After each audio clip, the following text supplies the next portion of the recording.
Hello guys, welcome back to organise knowledge channel. और आज की जो वीडियो है उसमें हम डिस्कस करने वाले हैं chapter 13 why do we fall ill. ठीक है, काफ़ी इजी चैप्टर है ये और इसका कॉन्सेप्ट मैपिंग हम ऑलरेडी समझ चुके हैं। अब हम इस जो वीडियो है इसमें हम ये चैप्टर जो है वो थोड़ा डिटेल में करेंगे ताकि इसमें जितने भी इंपॉर्टेंट क्वेश्चन बनते हैं वो आप इजीली फ्रेम कर सको। और बहुत इजी क्वेश्चंस हैं इसमें, आप एक बार अच्छे से समझोगे तो आपको साथ के साथ लर्न हो जाएंगे। ठीक है, सो वीडियो शुरू करने से पहले अगर आपने चैनल को सब्सक्राइब नहीं किया है तो चैनल को सब्सक्राइब कर लीजिए, बेल आइकन को प्रेस कर लो ताकि आने वाली वीडियोस की नोटिफिकेशन वो समय से मिल जाए। सबसे पहले जो हमें समझना है वो है हेल्थ क्या है। हमारे चैप्टर का नाम क्या है, why do we fall ill, कि हम बीमार क्यों पड़ते हैं, हम बीमार क्यों होते हैं। ठीक है, यानी जब हमारी हेल्थ जो है वो ठीक नहीं होती, और हेल्थ में हम किस किस को इंक्लूड करते हैं, हेल्थ में हम अपनी बॉडी को, अपने माइंड को इंक्लूड करते हैं। तो अगर उनकी फंक्शनिंग ठीक नहीं है तो यानी हमारी हेल्थ जो है वो ठीक नहीं है। WHO की अगर हम बात करें, वर्ल्ड हेल्थ ऑर्गेनाइजेशन की, तो हेल्थ क्या है, health is a state of physical, mental and social wellbeing of a person. यानी कोई भी पर्सन जो है वो फिजिकली, मेंटली और सोशल वेलबींग होना चाहिए। ठीक है, उसके आसपास का जो एनवायरनमेंट है वो जो है प्रेफरेबल होना चाहिए, तभी वो पर्सन क्या होगा, हेल्दी होगा।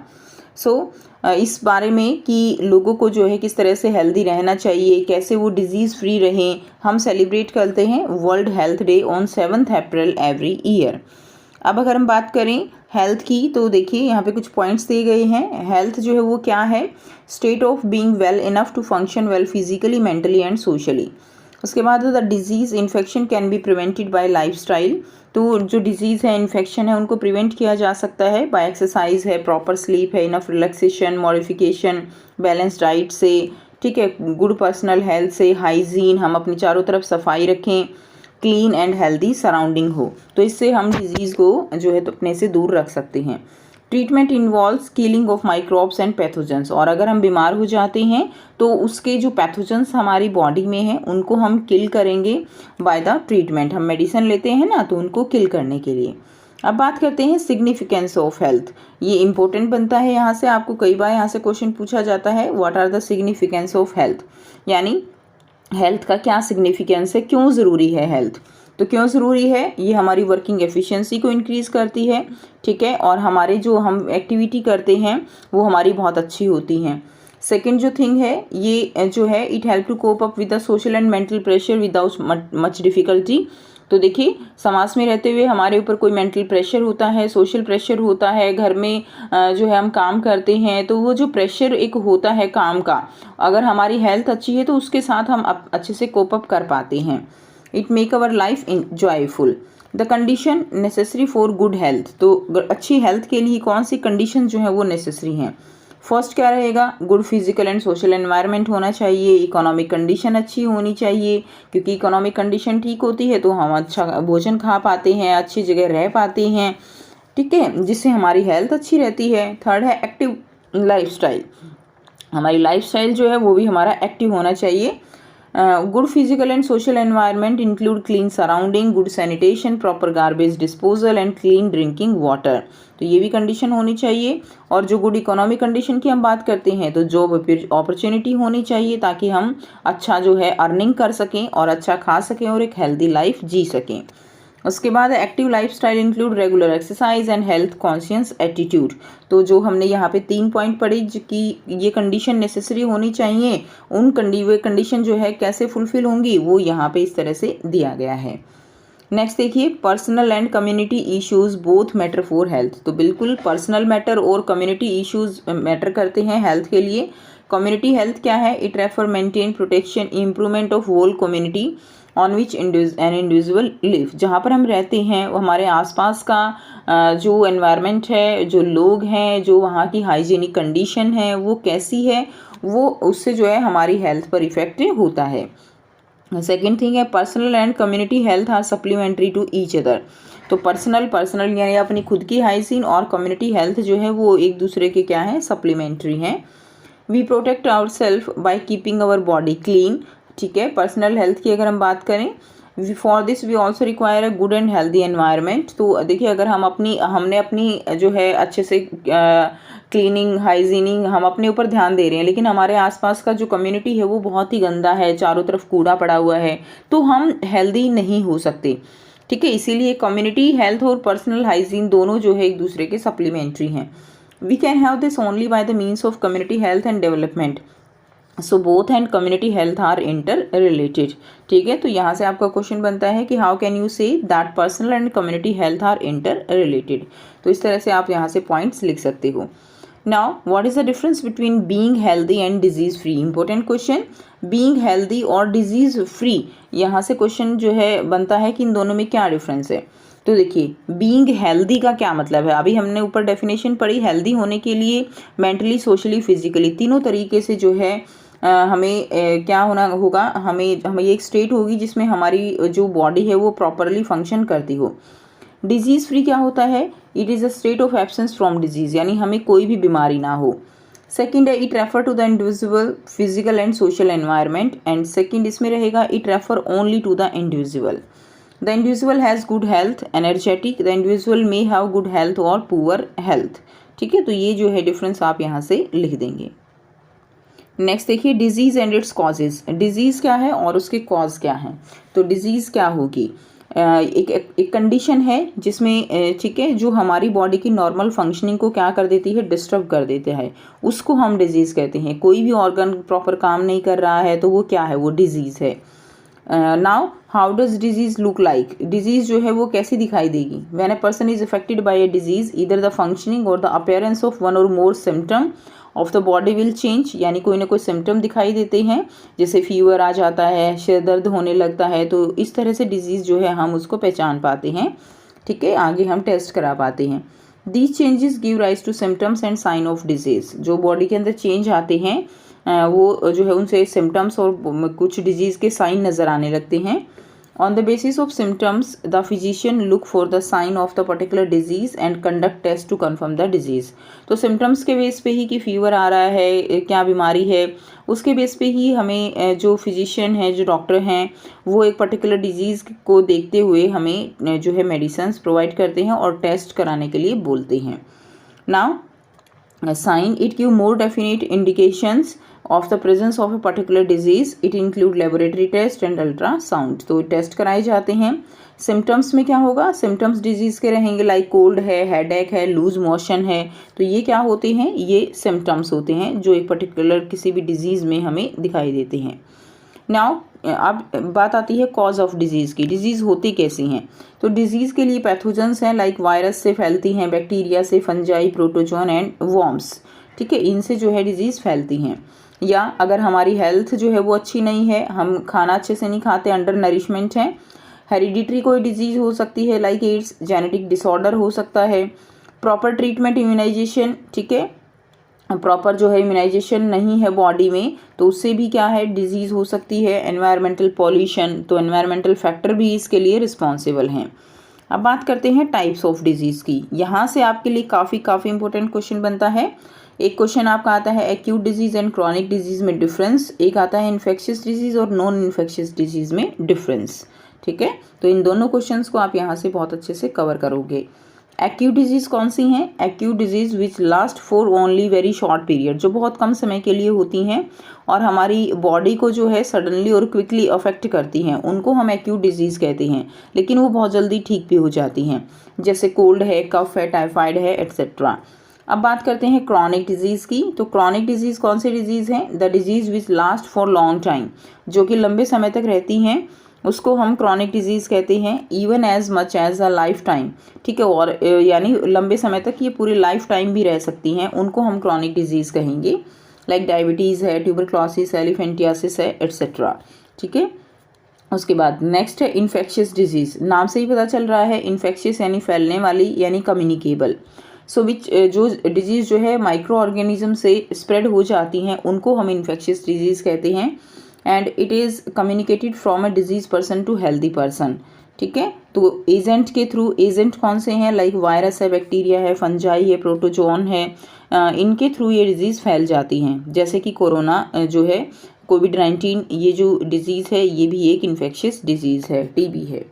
बात करते हैं नॉन इन्फेक्शियस की। नॉन इन्फेक्शियस या नॉन कम्युनिकेबल यानी जो डिजीज़ जो है एक दूसरे से फैलती नहीं है उसको हम नॉन इन्फेक्शियस डिजीज़ कहते हैं। लाइक हार्ट डिजीज़ हैं, डायबिटीज़ हैं, हाइपरथायराइड एट्सेट्रा। तो ये किस किस तरह से हो सकती हैं नॉन इन्फेक्शियस डिजीज़? ये डेफिशिएंसी डिजीज़ हैं, यानी अगर हम न्यूट्रिशन अच्छे से नहीं लेते हैं तो बॉडी में डिजीज़ हो जाएगी। लाइक गॉइटर डिजीज़ हो जाती है अगर बॉडी में जो है आयोडीन की कमी हो जाती है। Second degenerative disease like arthritis है। थर्ड है एलर्जी हो गई, कैंसर है, ल्यूकीमिया, ठीक है। तो ये डिजीज़ फैलती नहीं है किसी पर्सन से दूसरे पर्सन में। Next is congenital disease. Congenital disease होती हैं जो कि बाय बर्थ ही होती हैं, ठीक है, cause due to genetic abnormalities और डिफेक्टिव डेवलपमेंट ऑफ एम्ब्रियो। यानी जब एम्ब्रियो बनता है और जब बेबी का जन्म होता है तो उसके साथ ही उसके अंदर कुछ जेनेटिक एबनॉर्मेलिटीज़ आ जाती हैं जिसकी वजह से ये डिजीज़ होती हैं, लाइक हीमोफिलिक डिजीज़। अब आपको यहाँ पे डिफरेंस है इन्फेक्शियस और नॉन इन्फेक्शियस में जो हम ऑलरेडी ऊपर समझ चुके हैं। तो ये फैलती हैं एक दूसरे से जबकि नॉन इन्फेक्शियस फैलती नहीं है। ये जो है पैथोजन लाइक वायरस बैक्टीरिया से फैलेंगी and this could be cause due to, ये जो नॉन इन्फेक्शियस हैं ये केवल डेफिशिएंसी है, डिजेनरेशन है, बॉडी के अंदर कोई इंजरी है, उसी से जो है डिजीज़ होती है। ये मे भी क्रॉनिक और एक्यूट दोनों तरह की हो सकती हैं और नॉन इन्फेक्शियस डिजीज़ जो है प्राइमरी बाय क्रॉनिक नेचर की ज़्यादा होती हैं। इसमें एग्जांपल कॉमन कोल्ड है, टीबी है, इसमें एग्जांपल रहेगा कैंसर है, क्वासियोर्कर है, ठीक है। तो ये डिजीज़ होगी। तो क्वासियोर्कर लाइक मेलन्यूट्रिशन से होता है। उसके बाद नेक्स्ट है पैथोजन। अब बात करते हैं पैथोजन की। तो disease causing organism are called pathogens. जो ऑर्गेनिज्म डिजीज़ कॉज करते हैं उनको हम पैथोजन कहते हैं। अब इनकी कई कैटेगरी हैं like bacteria, fungi, protozoan, worms जो हम ऑलरेडी पढ़ चुके हैं। बैक्टीरिया में एग्जांपल एक याद रख लेंगे, स्टेफाइलो कोकस याद रखेंगे, ठीक है, साल्मोनेला टाइफी है। फंजाई में पॉइजनस मशरूम है। प्रोटोजोन में अमीबा, ट्रिपैनोसोमा, प्लाज्मोडियम, लेशमानिया। वर्म में एस्कैरिस है। अब बात करते हैं एपिडेमिक डिजीज़ की, ठीक है। एपिडेमिक डिजीज़ क्या है? एपिडेमिक डिजीज़ क्या होती है? जो एकदम से बहुत ज़्यादा स्प्रेड करती है। इन्फेक्शियस डिजीज़ होती हैं that develop and spread rapidly to many people in a community. यानी इन्फेक्शियस तो होती ही है लेकिन उनकी जो रेट ऑफ स्प्रेडिंग है, फैलने की दर है, वो बहुत ज़्यादा होती है। जैसे कोरोना है, बहुत जल्दी जल्दी फैलता है तो इसीलिए वो एक एपिडेमिक डिजीज़ है, ठीक है, लाइक कोरोना वायरस। अब बात करते हैं, यहाँ से आपको इम्पोर्टेंट क्वेश्चन आता है कि आपसे पूछ लिया जाता है कि वायरस से होने वाली डिजीज़ कौन सी हैं, बैक्टीरिया से, फंजाई से या प्रोटोजोन से, ठीक है, इस तरह के आपसे पूछा जाता है। तो देखिए इन्फेक्शियस एजेंट और डिजीज़ दिया गया है। फर्स्ट है वायरस।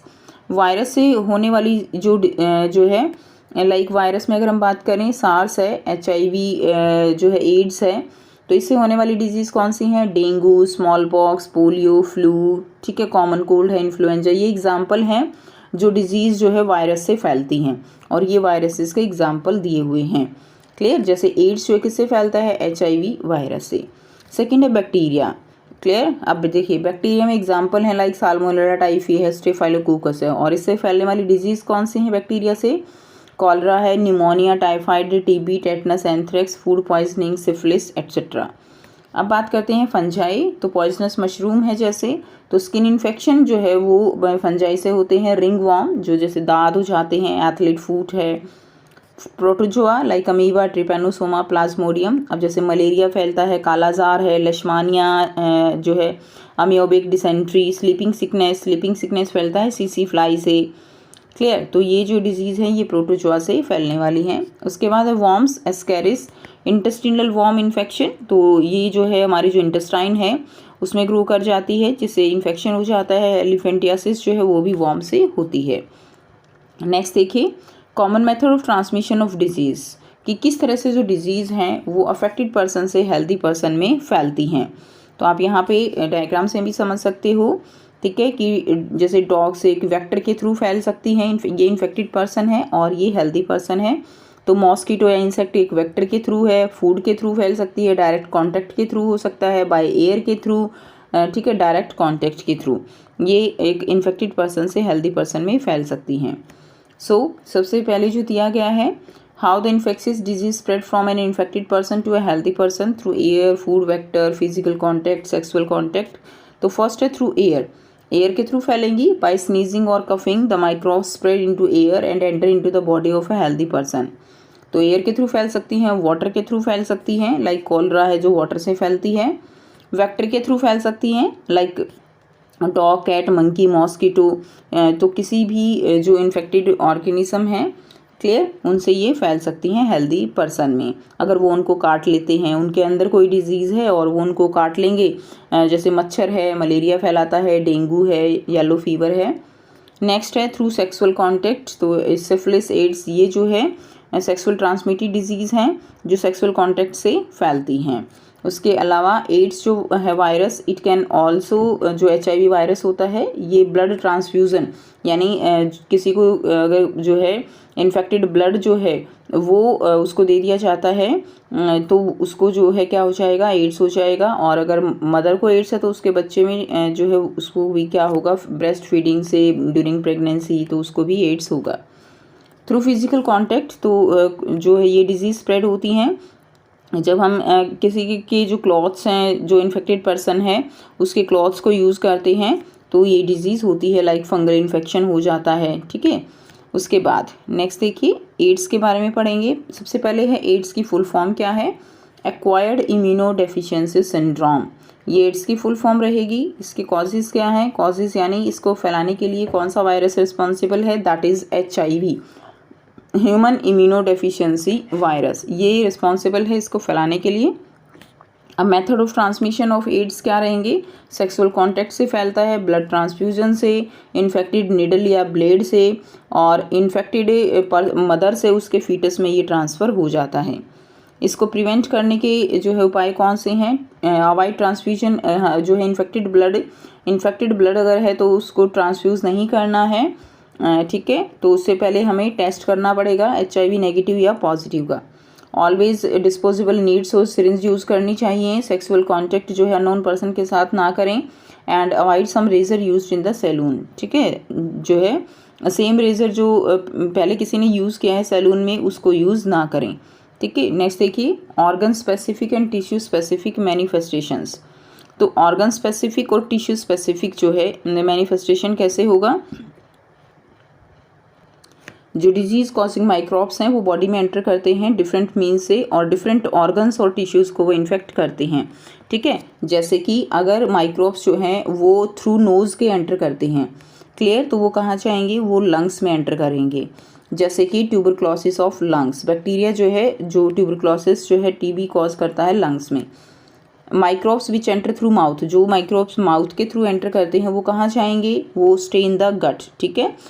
तो जैसे कि जो बैक्टीरिया है विच कॉज जॉन्डिस है, बैक्टीरिया कॉज टाइफाइड और liver, bacteria which causes jaundice, तो यानी माउथ के थ्रू जाएंगे, वो हमारी गट में जाके स्टे करेंगे और वहाँ पे डिजीज़ करते हैं। Virus which causes AIDS enter through sexual organ, तो जो एड्स HIV वायरस है वो एड्स कॉज करता है, सेक्सुअल ऑर्गन के थ्रू जाता है during sexual contact and spread through the lymph to all part of the body and damage the immune system. और ये जो है लिम्फ के थ्रू पूरी बॉडी में एंटर करता है और क्या होता है कि पूरे इम्यून सिस्टम को ही डाउन करता है।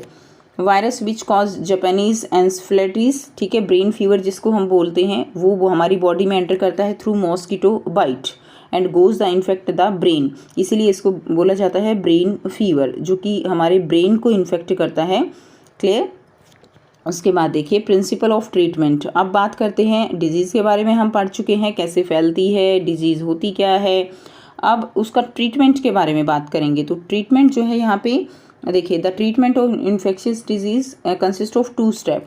एक स्टेप तो क्या है कि रिड्यूस कर दिया जाए इफ़ेक्ट ऑफ डिजीज़ को, ठीक है, यानी उसका जो प्रभाव है उसको एक तरह से कम कर दिया जाए। और दूसरा क्या होगा, जो माइक्रोब्स ऑलरेडी बॉडी के अंदर जा चुके हैं उनको मारा जाए, क्लियर। तो जो है and to kill the microbes. अब फर्स्ट है to reduce the effect of the disease. So effect को कैसे कम किया जा सकता है, this can be done by taking medicine to bring down the effect of the disease like fever, pain और loose motion and the taking bed rest to conserve our energy. तो पहले तो इफ़ेक्ट कम करने के लिए जो फीवर है, pen है, जो लूज़ मोशन है, जो सिम्टम्स हैं उनको एक तरह से क्या किया जाए, सप्रेस किया जाए और जो हमारी बॉडी में एनर्जी ख़त्म हो चुकी है उसको कंजर्व किया जाए। क्लियर। तो some categories of medicine for symptomatic relief, यानी पहले कोई भी बीमारी है अगर उसमें फीवर आ रहा है तो फीवर एक सिम्टम है, फीवर कोई डिजीज़ नहीं है, फीवर एक सिम्टम है, तो पहले उस सिम्टम को दूर करेंगे। ऐसा नहीं है कि पहले माइक्रोब्स को किल करने की दवाई दी है और जो सिम्टम्स हैं वो एज इट इज़ है, नहीं, पहले सिम्टम्स कम किए जाएंगे, उसके बाद जो मेन प्रॉब्लम है उसको फाइंड आउट करने की कोशिश की जाएगी। तो कुछ जो मेडिसिन हैं लाइक एंटीपायरेटिक होती हैं फीवर और पेन को कम करने के लिए, लाइक पैरासीटामोल है। एनाल्जेसिक्स होती हैं फॉर जो बॉडी में पेन होता है उसके लिए, लाइक कॉम्बीफ्लेम है, एनाल्जीन है, ठीक है। एंटीस्पास्मोटिक होती हैं अगर एब्डोमिनल पेन है या स्पेसम है, ठीक है, तो उसके लिए होती हैं।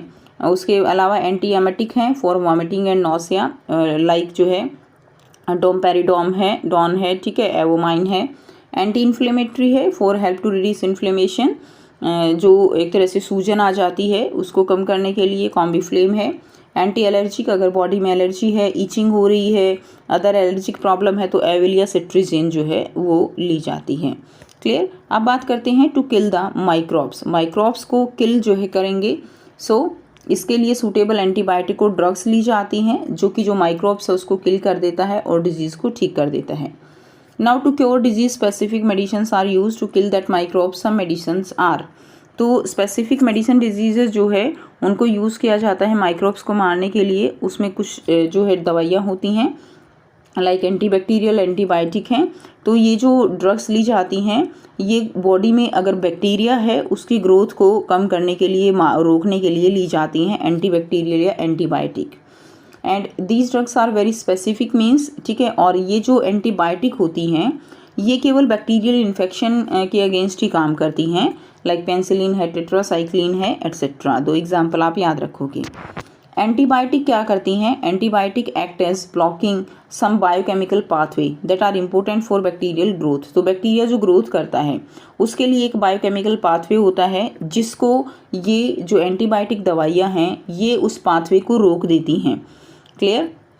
बहुत सारे बैक्टीरिया क्या करते हैं, वो सेल वॉल बनाते हैं आफ्टर डिवीज़न अपने आप को प्रोटेक्ट करने के लिए, लेकिन जो दवाई दी जाती है वो सेल वॉल बनाते हैं उस सेल वॉल बनने की प्रक्रिया को एक तरह से क्या कर देते हैं, रोक देते हैं, जिससे बैक्टीरिया मर जाता है और डिजीज़ जो है वो क्योर हो जाती है।